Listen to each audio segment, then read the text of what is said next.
has taken over. Let's go. It's Ferrall. Coast to coast. Steaks, chicks, stacks. You and I are going to make a lot of money. It's Ferrall, coast to coast.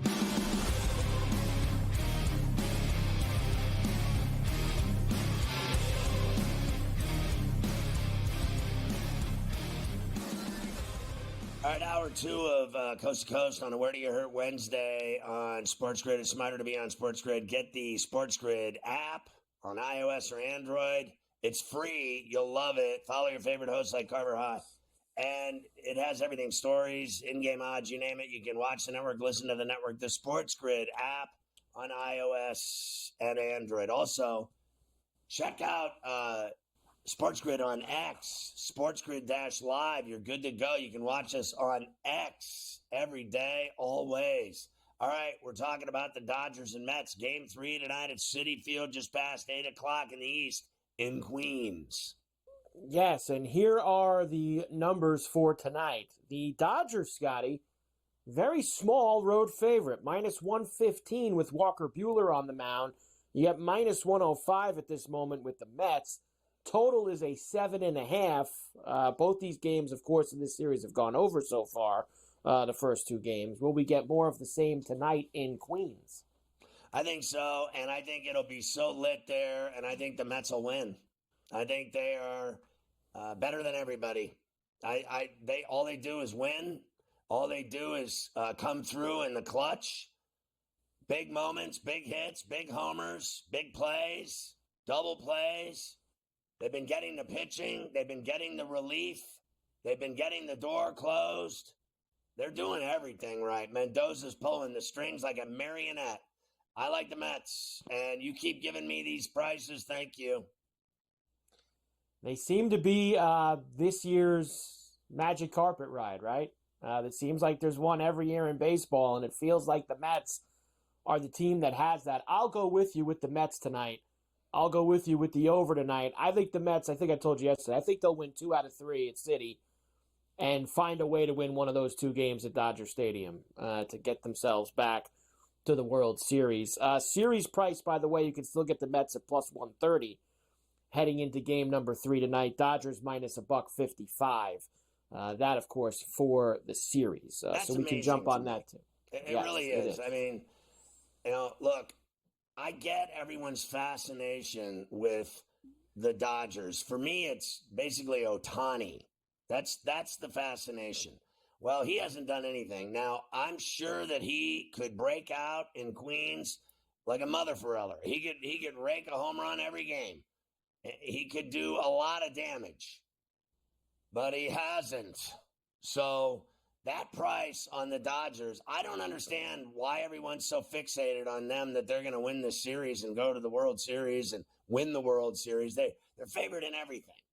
They were in trouble against the Padres, and the Padres let it slip through their fingers, and I don't think the Mets will.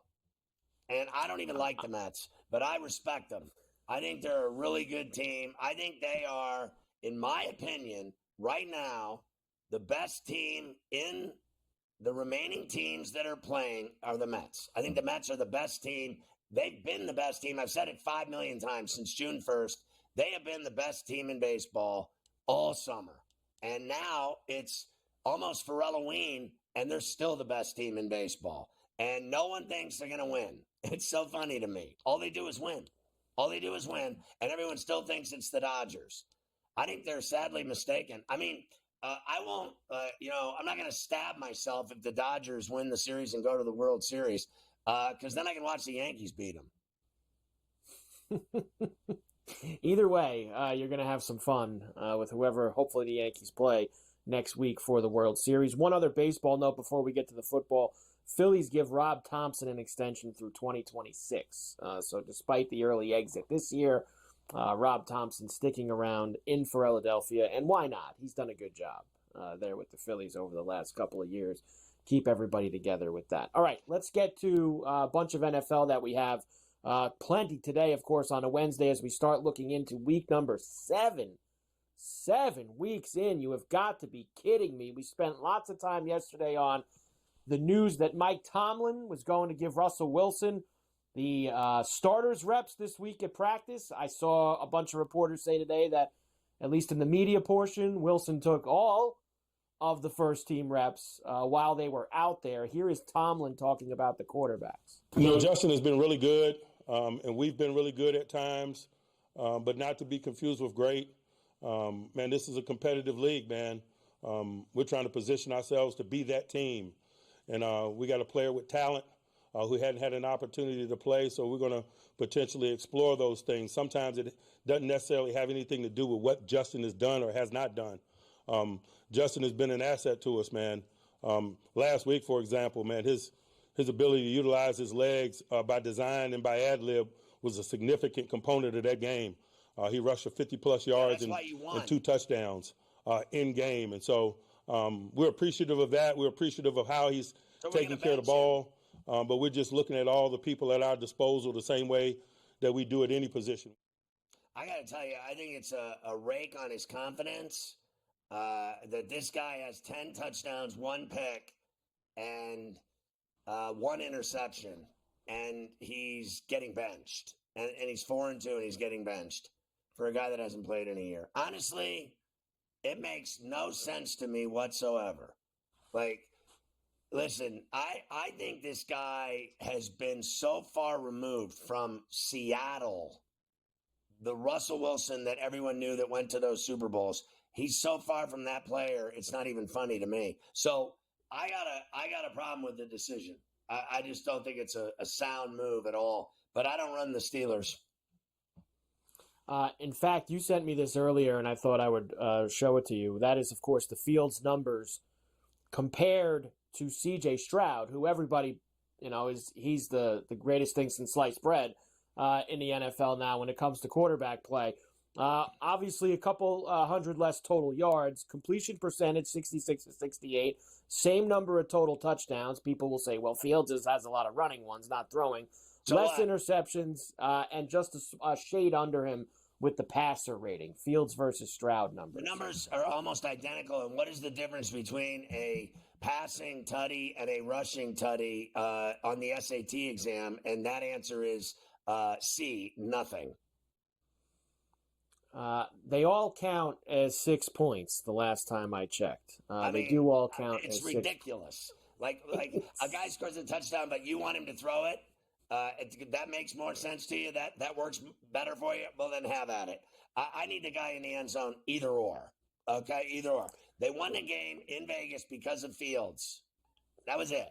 I know they give credit to T.J. Watt for every win that the Steelers have, and I don't deny that he punched out 2 balls, and to me, it was Fields and Watt. That you got to have guys on defense that make plays, and watch that guy. You have to have someone on offense make plays. Fields was that guy, and then you bench him. And you know what that means? Like, don't tell me that's going over well with Fields when my man's got his beats on and he's driving home from practice, that I'm getting sat down for winning and for excelling and for exceedingly well performances. I mean, the guy has produced, and they're benching him. It's beyond me. It really is. I've never seen anything like it. I only sit guys down when they're losing or playing bad. I never sit a guy down that's winning. Nope. And for me, it still goes back to he must have promised him something in the offseason. That's the only thing I keep going back to. He must have told Russ, you're going to be the quarterback, and he wants to give him that shot. But he's picking a bad time to probably go and let that happen. This is 1.5 right now. I've even seen some 2.5s now starting to drift in today with the Jets as the favorite. One thing to also consider is now you have the big Mike Tomlin dog at home number. 76%, 19-6-3 against the spread at home as the Steeler head coach. Well, I think Russell Wilson will be on his back like a hooker with the Jets pass rush, and he'll be laying down like a hooker. Honestly, I'm telling you, because Fields runs for his life and gets first downs. Russell Wilson will be battered by the Jets.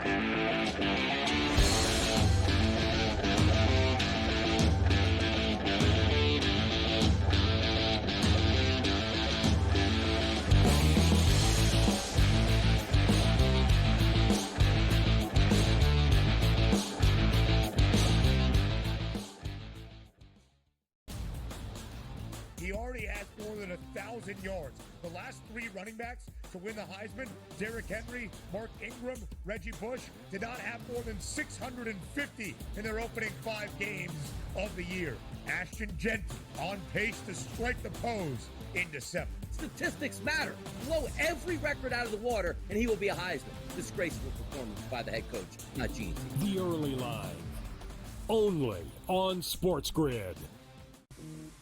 Right here with you on Pro Football Today on SportsGrid. Odds in motion, trying to see what lines have moved throughout the week. Never felt more comfortable in the set than I do for this year. I'm ready. I'm just getting angry. The hot takes are going to be here all long. What in the world is going on in Miami, Dog? It's not particularly anything to shy away from just because many people are on top of it. Hot take, hot take. I think this line is asking you once again to take New Orleans. Pro Football Today, only on SportsGrid. If you're sliding DiVincenzo to the what? Obviously, Turner Cheney Jr., that is actually dynamic offensively and defensively. So we'll see how it works. I think it's a little bit of a work in progress. Do both teams win? Yes. I don't think at the end of the day, Minnesota could have afforded to keep Cat, Rudy, and Ant with that amount of money. Betting above the rim, only on SportsGrid.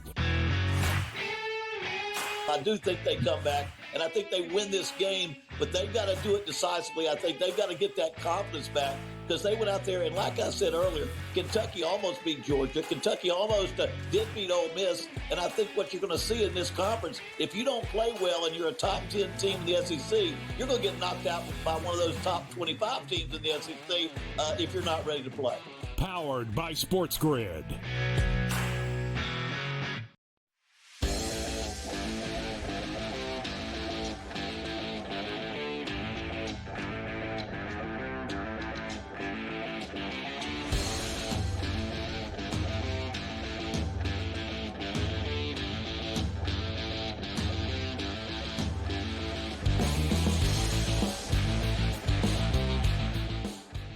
And we are back for El Coast to Coast on a Wednesday. That's right, a Golf Wednesday on C2C. We got a couple more events here before we shut it down until January as we head to Vegas for the Shriners Children's Open. Cam Stewart is with us every week as we give all the picks and the preview for this week's event. Cam, it is great to see you as always.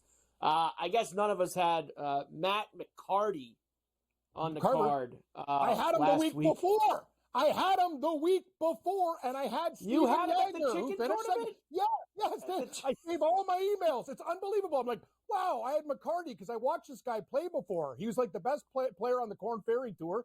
The guy's amazing. And then I get off him, and then he wins the final week, and I'm on Yeager. I'm like, Yeager, with these clowns, you know Yeager's coming through. Nope, another second, Carver. I got to tell you, we sniff it. I just need help, Carver. I need some luck of the Irish or Rabbit's Foot, something to go my way on Sunday, please. But we're very, very close to boxcars.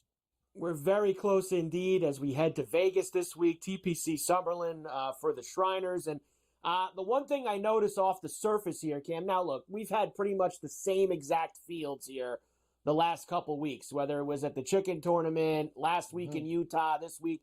But this week you do have a couple of other names that have sprinkled themselves in. Obviously, Tom Kim is here because he's won the last couple of times, and he's looking for the hat trick this week in Las Vegas. Taylor Pendrith is playing this week. Davis Thompson's getting involved. You've got Mitchell's obviously been there the last few weeks. I know guys like JT Poston and several others that we haven't seen the last few weeks are getting in. Let's get right into it, Cam, with who we are going to go with. And look, when a guy's won the last 2 years, you got to get him involved somehow, especially when he's somebody as good as Tom Kim. Now, you're going to get a better number than me coming up next, but 12-1, I know it's very rare that I take the absolute top chalk, but in this kind of field with Kim, and this is like sometimes, Cam, like the local pro wins the club championship every week, every year, right? Sometimes that happens. Kim loves this place.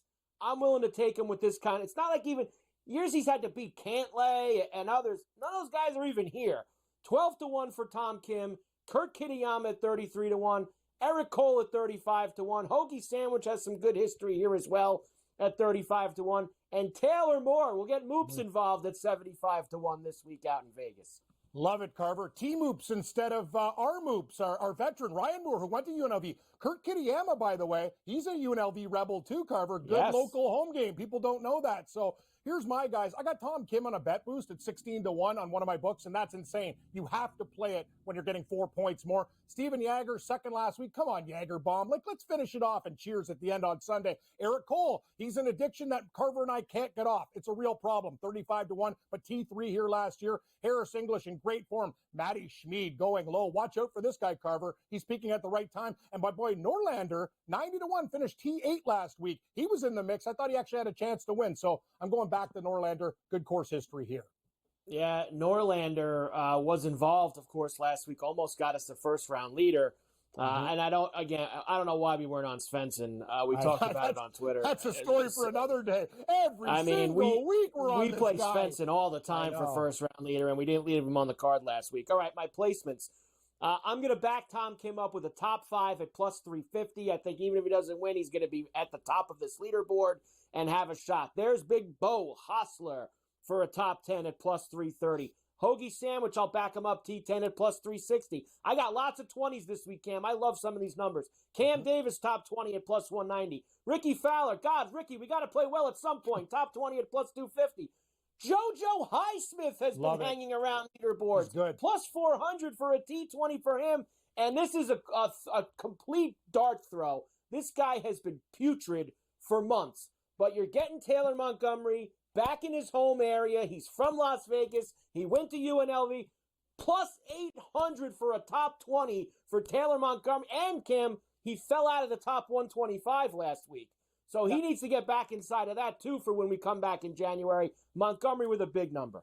Good call. And I'll tell you something about Highsmith. People don't know he almost made my card outright. He's a very, very dangerous player right now. Watch out for Highsmith.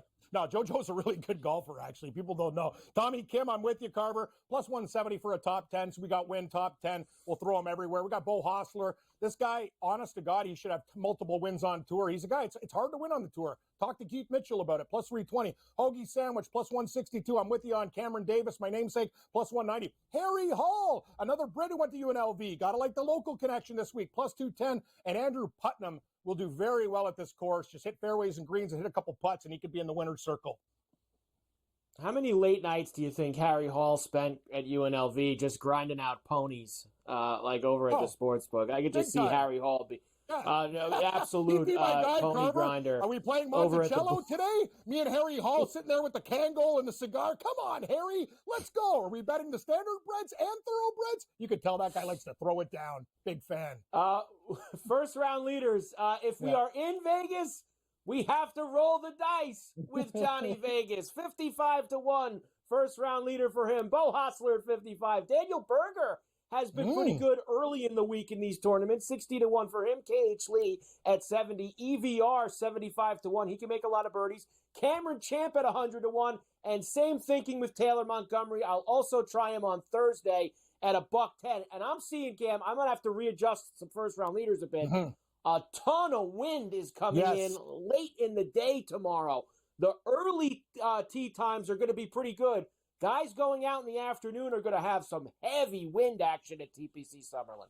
Yeah, I got a message from Brady about it. I was out, and now I got to readjust some things, too. I'm with Hostler. You got a great number. I got 40. You got 55. I'm in. Jagerbaum, 40-1. Harry Hall, quick starter, 50-1. Matty Schmid, he went really low at the last tournament. Watch out for this guy. He likes fast starts, 55. Trey Mullinex is an underrated golfer people don't know. And the Canadian Ben Silverman, very, very strong at these type of courses. 100-1, Carver. Let's roll. Let's get it, Cam. Out in Vegas this week. We are rolling the dice. I believe next week we take our yearly trip to Japan for the Zozo going up next week, which will be, we love when there's golf on at Midnight East. Midnight East golf is always a lot of fun for us, and we will take it. Cam Stewart, see him with Gabe tonight. You see him with us every week as we get ready for the golf. We're back on Coast to Coast right after this.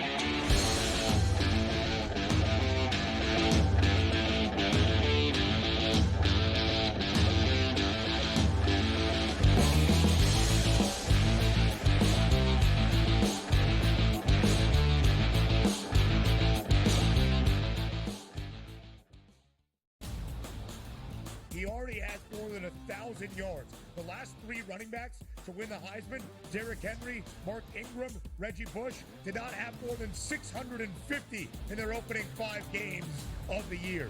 Ashton Genty on pace to strike the pose in December. Statistics matter. Blow every record out of the water, and he will be a Heisman. Disgraceful performance by the head coach, not Gene. The Early Line, only on SportsGrid. Right here with you on Pro Football Today on SportsGrid. Odds in motion, trying to see what lines have moved throughout the week. Never felt more comfortable in the set than I do for this year. Brady, I'm just getting angry. The hot takes are going to be here all strong, people. What in the world is going on in Miami, Dog? It's not particularly anything to shy away from just because many people are on top of it. Hot take, hot take. I think this line is asking you once again to take the Bruins. Pro Football Today, only on SportsGrid.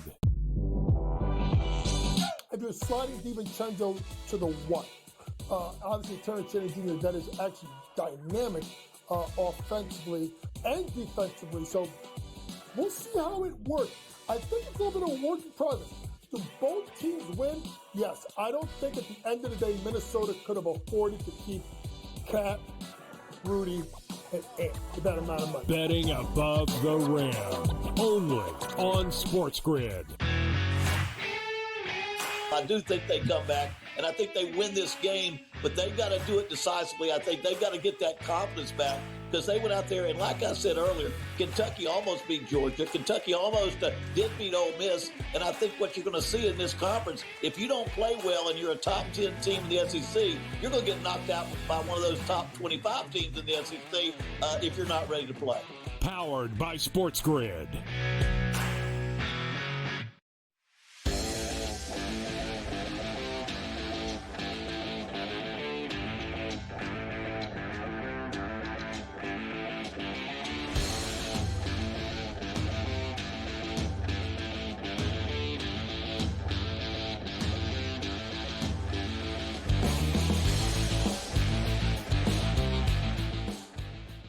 Look who's going to be going to the Steelers-Jets game on Sunday night, Carver High. What do we have here? Yes, it's probably a good thing you sold the tickets for Sunday night and you're not going. I'm sure there's going to be some extra security as former President Trump will be there. Remember, he went to, what did he go, the Alabama-Georgia game last month, right? I think a couple weeks ago he went to the Alabama-Georgia game. Now going to Jets-Steelers on Sunday night, and of course that is at the place the Steelers play. And Pennsylvania is a place where he's been spending a lot of time, so he will go to the Steeler game on Sunday night. Get ready for that. And he likes sports. He always did everything MMA. I mean, at one point, I worked for him. I did that affliction fight in Anaheim with Chuck Zito, and I did the play-by-play, and he paid me. So it is what it is. I always got along with him in sports. And so I'm not surprised he's in Pennsylvania, which is trying to steal. Our last note from this game is it sounds like Davante Adams, like we said yesterday, is magically healthy, and he's going to play against the Steelers on Sunday night. And that takes us into this. The owners approved Tom Brady's minority stake in the Raiders yesterday at the fall meeting.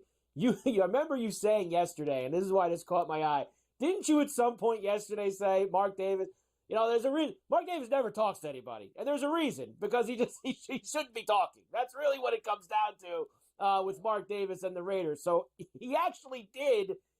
They must have found him at this couch at the meetings, and they're asking him about Brady and Adams getting traded. The guy is so lost. Here he is giving you a couple minutes on Brady being one of his new owners. Do you expect Tom Brady to play in your organization? Well, it's kind of putting the cart before the horse. We wanted to get to this point first before we started defining anything of that nature and all that. But it's just exciting. What I was going to say is we traded Davante Adams for Tom Brady. And although Tom can't play, I think he can help us select a quarterback in the future and potentially train him as well. And so it's a huge benefit to the organization. I'm sure the fans love that, right? We traded you hear him go, we traded Davante Adams for Tom Brady. Tom doesn't play, Mark. Tom's not playing. Like, that's just, I'm sure the fans love hearing that. I would be furious if I was a Raider fan listening to that nonsense. The bottom line of all this is I just frankly don't understand how this guy can own a piece of the Las Vegas Raiders and then still be on Fox doing games. He can't do anything with broadcast meetings. He can't go to practices of other teams or anything. He can't do anything. I just don't see how he can hold that job. I really don't. Explain that to me. Like, because I have no answers for that. Like, how is that possible?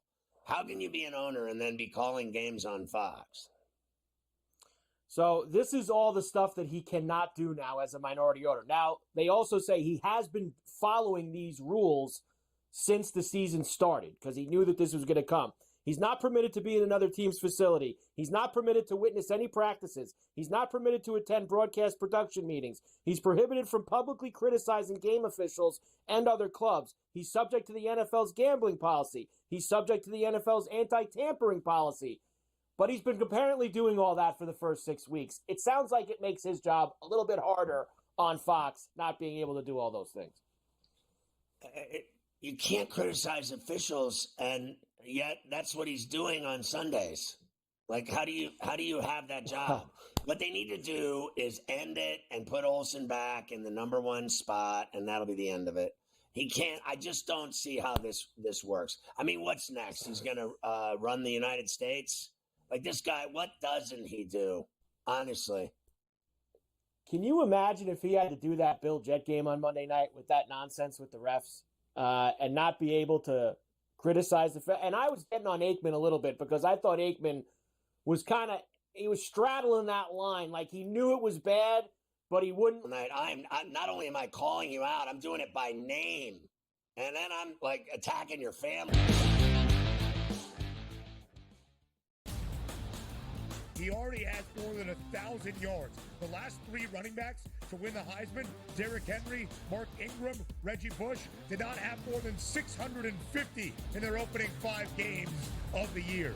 Ashton Genty on pace to strike the pose in December. Statistics matter. Blow every record out of the water, and he will be a Heisman. Disgraceful performance by the head coach, not Gene. The Early Line, only on SportsGrid. Right here with you on Pro Football Today on SportsGrid. Odds in motion, trying to see what lines have moved throughout the week. Never felt more comfortable in the set than I do for this year. I'm just getting angry. The hot takes are going to be here all people. What in the world is going on in Miami, Doc? It's not particularly anything to shy away from just because many people are on top of it. Hot take, hot take. I think this line is asking you once again to take New Orleans. Pro Football Today, only on SportsGrid. If you're sliding DiVincenzo to the what? Obviously, Terrence Jr., that is actually dynamic offensively and defensively. So we'll see how it works. I think it's a little bit of a work in progress. Do both teams win? Yes. I don't think at the end of the day, Minnesota could have afforded to keep Cat, Rudy, and Ant with that amount of money. Betting above the rim, only on SportsGrid. I do think they come back, and I think they win this game, but they've got to do it decisively. I think they've got to get that confidence back because they went out there, and like I said earlier, Kentucky almost beat Georgia. Kentucky almost did beat Ole Miss, and I think what you're going to see in this conference, if you don't play well and you're a top 10 team in the SEC, you're going to get knocked out by one of those top 25 teams in the SEC if you're not ready to play. Powered by SportsGrid.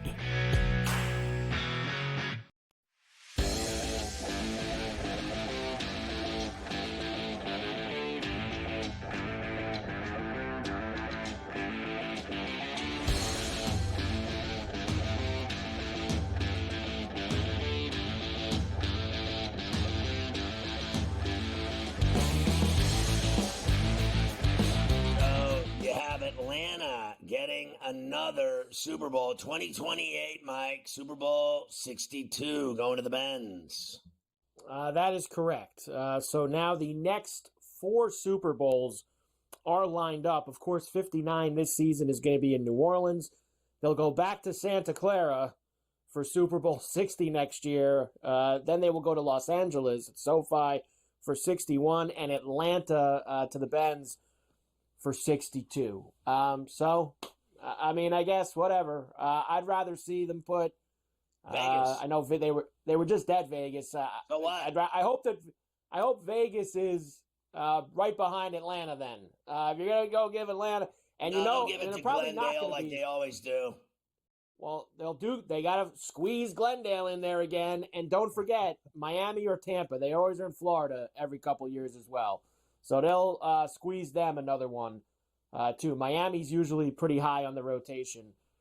In terms of getting a Super Bowl. You know what I always say about Atlanta? Look both ways when you walk out of your hotel. And I'm not talking about looking for your car. Well, and I've also heard rumblings that they want to go back to Minnesota as well. To obviously, what could be worse? What could be worse than that? Well, they like that indoor building that they have there. They like that place, I would rather over by the Mall go of to America. hell. Minnesota in February, nothing like it. That's for sure. All right, we had, of course, two big trades yesterday. Forget Adams. The Bills got Amari Cooper. Here is Sean McDermott. I thought that he would maybe be a little bit more enthusiastic about the deal. Maybe Sean just didn't get much sleep after the late night after the Jet game. I don't know. But, I mean, can we get a little bit more enthused that we just got a number one wide receiver back in the building? On paper is one thing, right? At the end of the day, can the person play and help us? That's really what we're here to see over the next couple of days. And I would hope that the answer to all of that is yes. And, going up against Amari and having a ton of respect for him and his game. But again, it's, we have players in the building that we are already confident in, and he'll fit into that equation, and we'll get him integrated. And so confident, you had to go trade excited for him. to see how quickly he can get up to speed here. Honestly. Is this guy for real? Like, are you kidding? He's better than everyone they got. It makes you scratch your head sometimes. It really does. Like, it just like what. I'm starting to clearly wonder about what him. you have I think working. He's getting stale in Buffalo. He really is. I think it's getting there too, and it's going to take another. I think one more January collapse. He loses to the Chiefs again. Let's just say hypothetically in his building in January. I could absolutely see. Maybe it's time to change the mojo at the top. That's for sure. They did release Marquez Valdez-Scantling after the Cooper trade. You know what's going to happen to him. He's going to run back to Kansas City and catch some big touchdown pass in the playoffs. Yeah. You can write that down. The Steelers could use him. Same thing happened last year. Hardman was released by the Jets, and Hardman ended up catching a winning touchdown in the Super Bowl. So MVS will go there, and he'll have some big playoff.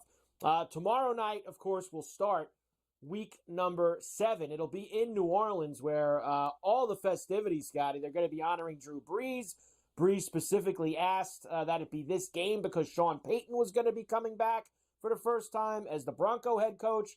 We also have, looks like it's going to be a rookie quarterback battle, right? Spencer Rattler against Bo Nix. The excitement is just overflowing here at the Superdome. Here's Nix, first time playing on a short week as an NFL starter. Yeah, I think it's really important. There's all kinds of experiences, new experiences going on, for me, and it's important to treat each and every one of them like it's different and, learn as much as I can and grow as much as I can from them.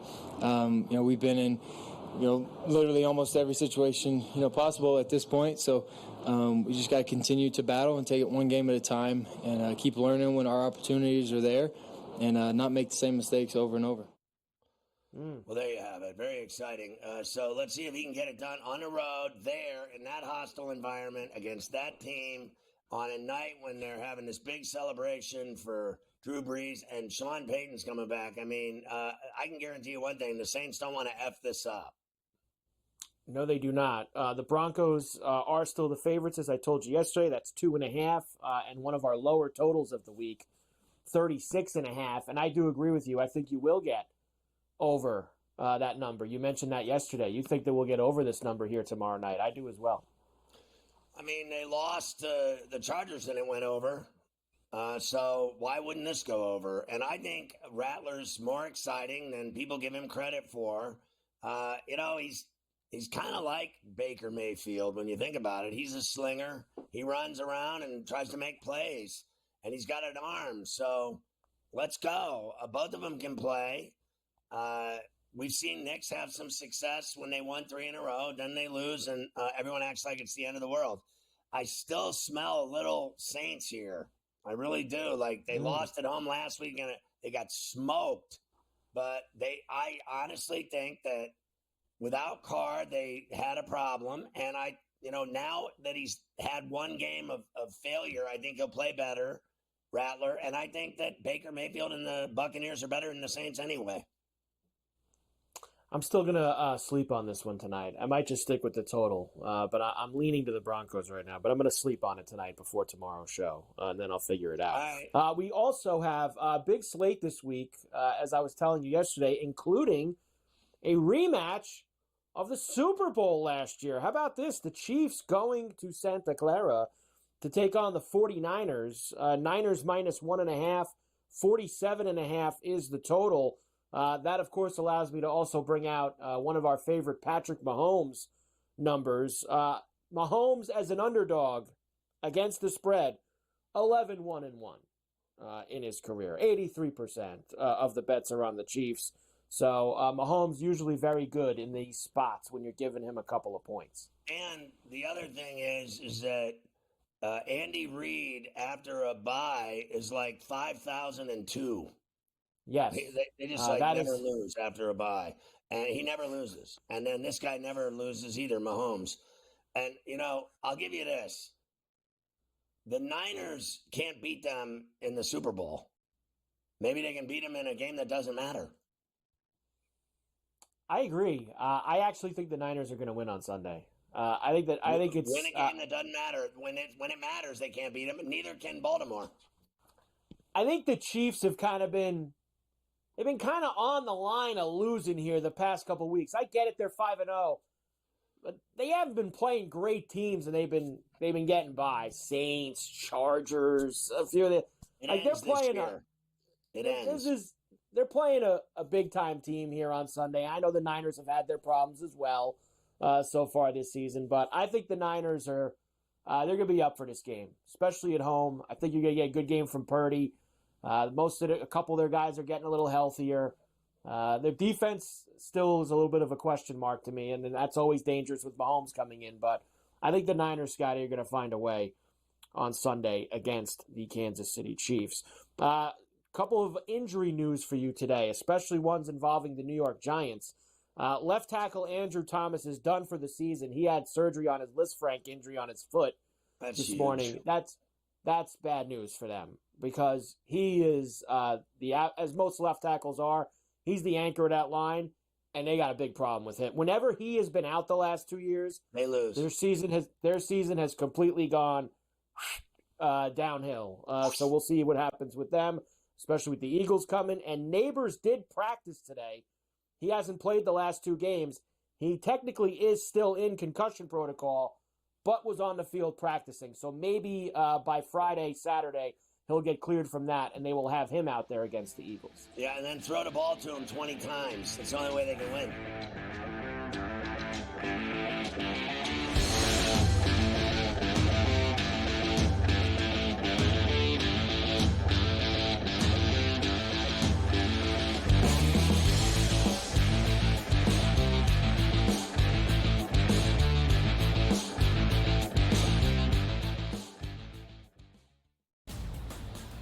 He already has more than 1,000 yards. The last 3 running backs to win the Heisman, Derrick Henry, Mark Ingram, Reggie Bush, did not have more than 650 in their opening 5 games of the year. Ashton Genty on pace to strike the pose in December. Statistics matter. Blow every record out of the water, and he will be a Heisman. Disgraceful performance by the head coach, not Gene. The Early Line, only on SportsGrid. Right here with you on Pro Football Today on SportsGrid. Odds in motion, trying to see what lines have moved throughout the week. Never felt more comfortable in this set than I do for this year. Brady, I'm just getting angry. The hot takes are going to be here all long. What in the world is going on on in Miami, dog. It's not particularly anything to shy away from just because many people are on top of it. Hot take, hot take. I think this line is asking you once again to take the wound. Pro Football Today, only on SportsGrid. If you're sliding DiVincenzo to the one, obviously Terrence Jennings Jr., that is actually dynamic offensively and defensively. So we'll see how it works. I think it's a little bit of a work in progress. Do both teams win? Yes. I don't think at the end of the day Minnesota could have afforded to keep Cat, Rudy, and Ant for that amount of money. Betting above the rim, only on SportsGrid. I do think they come back, and I think they win this game, but they've got to do it decisively. I think they've got to get that confidence back because they went out there, and like I said earlier, Kentucky almost beat Georgia. Kentucky almost did beat Ole Miss, and I think what you're going to see in this conference, if you don't play well and you're a top 10 team in the SEC, you're going to get knocked out by one of those top 25 teams in the SEC if you're not ready to play. Powered by SportsGrid.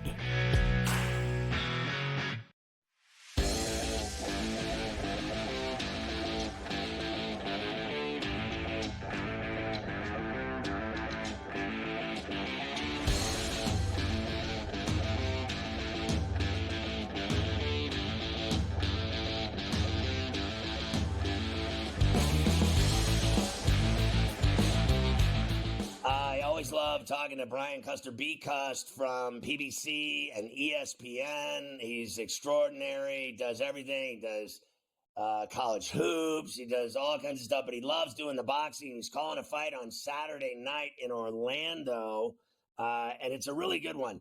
First of all, that fight is at the Caribe Royale Resort in Orlando, Saturday night on Prime, and PBC, of course, and B-Cust is doing it.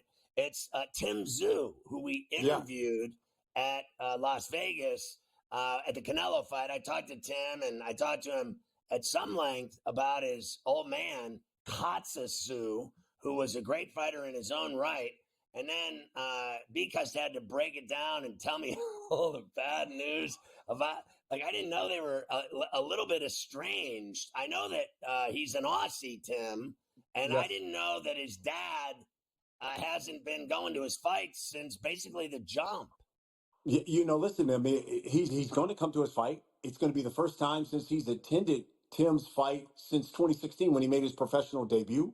I mean, obviously, as you talk about, Kotsa Tszyu was a Hall of Famer. I mean, you look at what he did. He was the first undisputed champion at 140 pounds. His reign there lasted a while. I mean, he became the undisputed champion in 2005, lasted to 2001, lasted until 2005.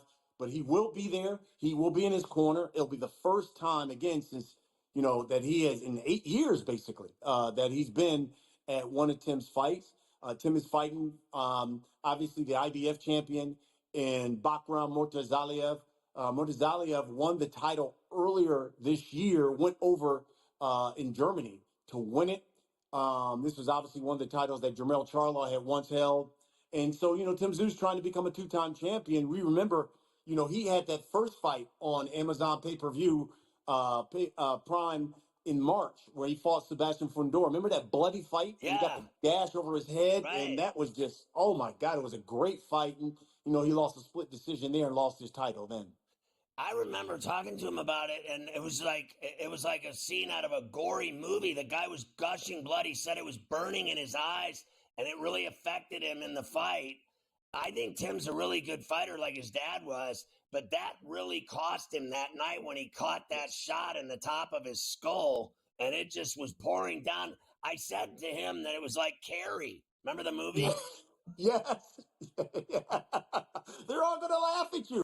But, yeah, I mean, it was, and his cut man was Mark Gambin, took a lot of heat that he did not tell basically the officials and the doctor to stop this thing after the fourth round, because as you know, in the case of an accidental butt or a headbutt or a cut or something to that effect, they can go and stop and go to the judges. And at that time, it would have basically preserved his title. I mean, they would have just basically called it a no contest. He would have walked away still the WBO champion at 154 pounds. But, Tim said, hey, look, I have no animus against my cut man. I wanted to keep fighting. I'm a warrior. Obviously, blood was streaming down my face. I couldn't see, but I wanted to continue on fighting. He busted up Sebastian Fundura's nose. He broke his nose. He had blood coming out of his mouth. So, I mean, he fought well. He lost, obviously, in a split decision. By the way, Gambin will not be in his corner this weekend. You're thinking, what? Did he get rid of him? No, he obviously had an appendix. His appendix ruptured. He's having emergency surgery. So that's why Gambin won't be in his corner this weekend. But Tim Tszyu says he will going forward. So I know Bakram said he wanted him, and he wanted to fight him, and he wanted to fight him in the United States so that everyone could see him fight. And a lot of people think that because they both like to throw, that it could be a violent, possible fight of the year type fight that people don't know about. If you don't have Prime, get Prime. You'll love this fight on PBC Saturday night from Orlando. Is that all accurate, that Bakram wanted this fight? Yes. The interesting thing, Uncle Futrelli, is first of all, you got to get it on Prime. For the first of all, you can do a 30-day free trial on Prime because it's not pay-per-view. Everybody who has Amazon Prime can see this fight for free. So that's the great thing about it. 3 fights on the card. And even if you don't have Prime, do the 30-day trial. Watch the fight this Saturday. And then if you want to cancel after Saturday night. But you're right. Bakram Murtazaliev, unbeaten, and is a big-time power puncher who just comes forward out of Russia. And do you know he has been the mandatory for Jermell Charlo's title for 4 years? For 4 years, he's had to take step-aside money as Charlo had other fights, and he finally got his opportunity when the title became vacant earlier this year, went over to Germany, beat Jack Colquet in a phenomenal fight. And here's the crazy thing. He's a devout Muslim. He was on the 27th day of Ramadan where he couldn't eat or drink. He said he had basically nothing, and he stopped Jack Colquet in the 11th round, won the title, and he said, I fought strictly on fumes because he couldn't eat or drink during the fight, couldn't train, couldn't eat or drink while he was training. So he said, I'm going to be so ready for Tim Tszyu because I've been wanting this fight because I want to fight someone like him who has a lot of height, he said, and talks a lot. That way the people in the United States will know who I am, and I'll make a name for myself. All right, I got 1 minute, respectfully. Get Prime so you can watch it. Try the 30-day trial. You're good to go. Then you can watch Thursday Night Football as well. Real quick, did you enjoy the Cowboy game? And what did you think of the Ohio State game? Unbelievable. You know what? You're unbelievable. You're unbelievable. I come on here because I love you, and then you go throw this on me. That was despicable. Let me tell you something. Dak Prescott keeps throwing picks like that. He's going to find himself up in Cleveland somewhere backing up Deshaun Diddy Watson if he keeps playing the way he's playing right now. Diddy. And Ohio State, listen, I got much respect for Oregon. I didn't think they were going to be that. I thought they were just a soft team, but they played really well. Buckeyes will be back, though. I still think they'll be in the 12. I can see them playing again for the national championship. I thought it was a bummer how Howard ran too far and slid down with the clock ending. I thought it was a great game. I had Jerry Allen on this week from the Ducks broadcast booth, and it was a fantastic college football game. Hey, have a great call Saturday night from Orlando. Be cussed. You know I'll be watching. I love you, man. Mama.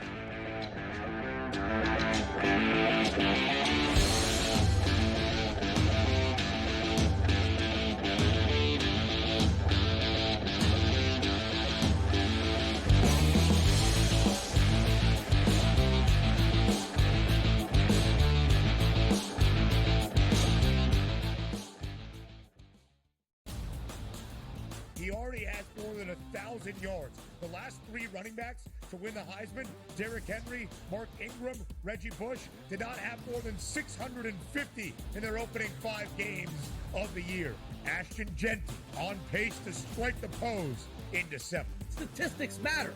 Blow every record out of the water, and he will be a Heisman. Disgraceful performance by the head coach, not Gene. The Early Line, only on SportsGrid. right here with you on Pro Football Today on SportsGrid. Odds in motion, trying to see what lines have moved throughout the week. Never felt more comfortable in the set than I do for this year. I'm just getting angry. The hot takes are going to be here all people. What in the world is going on in Miami, Dog? It's not particularly anything to shy away from just because many people are on top of it. Hot take, hot take. I think this line is asking you once again to take New Orleans. Pro Football Today, only on SportsGrid. If you're sliding DiVincenzo to the what? Obviously, Terrence Jr., that is actually dynamic offensively and defensively. So we'll see how it works. I think it's a little bit of a work in progress. Do both teams win? Yes. I don't think at the end of the day, Minnesota could have afforded to keep Cat, Rudy, and Ant with that amount of money. Betting above the rim, only on SportsGrid. I do think they come back, and I think they win this game, but they've got to do it decisively. I think they've got to get that confidence back because they went out there, and like I said earlier, Kentucky almost beat Georgia. Kentucky almost did beat Ole Miss, and I think what you're going to see in this conference, if you don't play well and you're a top 10 team in the SEC, you're going to get knocked out by one of those top 25 teams in the SEC if you're not ready to play. Powered by SportsGrid.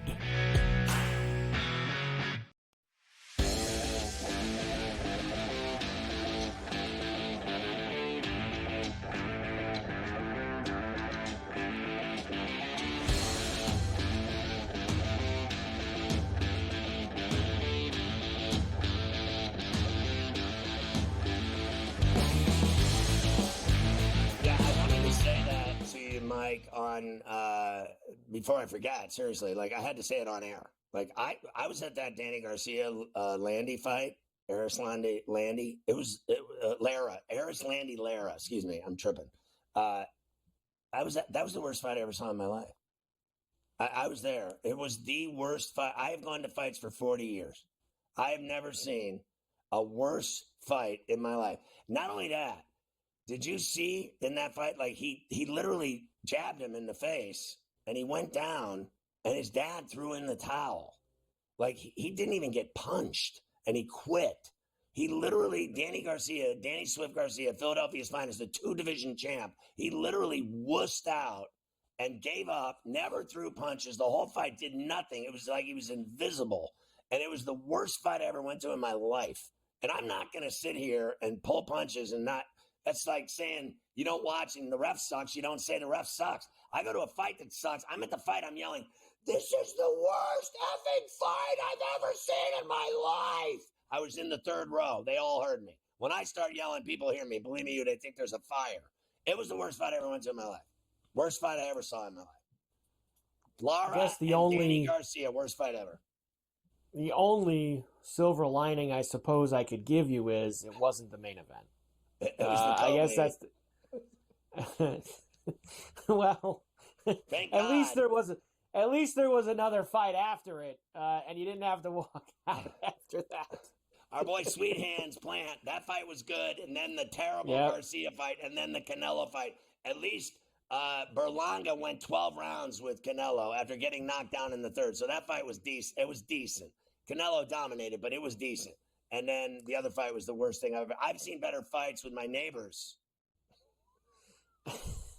Let me finish, give you some more NFL here. The Texans traded running back Cam Akers to Minnesota. Of course, he was there last year with Kevin O'Connell as well. Derrick Henry has more rushing touchdowns than 24 of the teams in the league have. So he has more rushing touchdowns than 24 Is he the MVP of the NFL right now? Because they always say Mahomes and then it's Lamar, but I think Henry is doing better than both of them. Actually, and I know I have this a little bit further ahead. I don't know if Luke can get to it quick enough for me, but I do have the MVP odds for you today. It is interesting to see where Henry talented. is. You see that kid? How talented on he that is? list. Did And you guess see what? Luke, I am your father. Luke Kane, everybody. You see where he is on that list? Because he's not. He's not even in that top That is area embarrassing. Here. I think I saw him at. What is Brock Purdy the MVP for? Their 3-3 record. Yeah, I believe he was in the 25 to 30 range right now. Because look, the running backs never win. Right. That's embarrassing. Yeah. I see 30 at one shop, 35 at another. So he's in kind of that range. I think you could make a case for him absolutely He's got being more the rushing MVP yards right than now. 24 teams. Yes, he does. So I think that's absolutely something to keep in mind with him. He's We averaging have our first. he scored a touchdown in every game. So every week, anytime tutty with Henry in your money. Every game he scored, and I think I told you today, I think in 2 or 3 he scored 2. He's got 2 tutties in a bunch of games. We have our first flex of the year, the NFL flex next week. This is week 8. Bears-Washington game into the 425 national window. So they want to give you Caleb Williams versus Jaden Daniels, number 1 versus number 2, into national window, which is good. They move the Bengals and the Eagles out of there and move them to 1 o'clock. Look, I like when they do that. This is what they should do more of this. When you have a couple teams playing well early in the year, you've got a couple of rookie quarterbacks playing well, put them in a better spot so more people can see the game. Great job by the NFL for once. I agree. Every team, speaking of Caleb Williams, every team in the NFC North is 4-2 or better. You got a couple 4-2s. You got a 4-1 with the Lions. You got a 5-0 with the Vikings. Of course, Lions and Vikings are playing this week. Best division in football right now, unquestioned. Lions, who I don't know where they keep finding all this money, but they signed defensive lineman Alan McNeil under the old to a 4-year extension worth $97 million, $55 million guaranteed for him. Like, they've given everyone. I mean, they gave Montgomery, Goff, St. Brown, Sewell. They've paid a lot of guys for a while, so they're going to be set up. We'll come back. The weekly look, best and worst against the spread through 6 weeks in the NFL. We'll do. Let's go.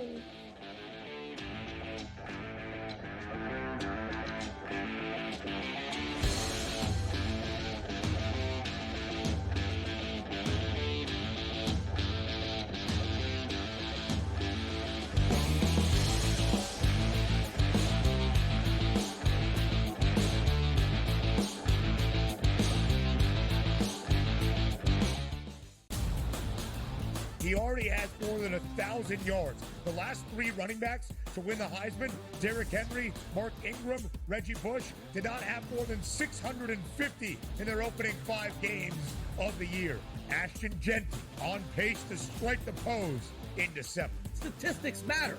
Blow every record out of the water, and he will be a Heisman. Disgraceful performance by the head coach, not Gene. The early line, only on SportsGrid. Right here with you on Pro Football Today on SportsGrid. Odds in motion, trying to see what lines have moved throughout the week. Never felt more comfortable in the set than I do for this year. I'm just getting angry. The hot takes are going to be here all long.